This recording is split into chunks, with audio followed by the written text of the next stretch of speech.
Hello friends, in this lecture we will see how to create 3-axis programming for this die.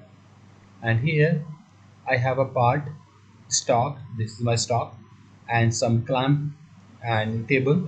So this is the assembly and I'm going to use this assembly for my uh, manufacturing. So first of all I'm going to define tools.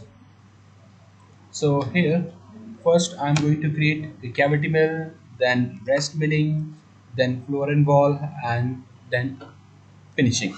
So first I'm going to create a end mill of 20 for my cavity mill and pocket one, and here it is 30 and 35, and from holder I'm retrieving the holder from the library. Use this medium compression for this tool. Okay, on next tool for rest milling, so click this and animal 7 radius 3. Okay, okay, and 7 and 3 is the radius,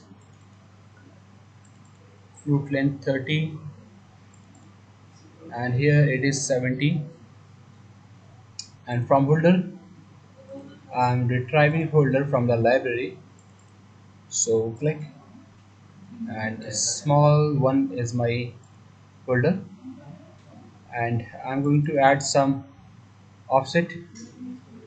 Okay, and for floor and wall I'm going to create another animal 8, pocket number 3,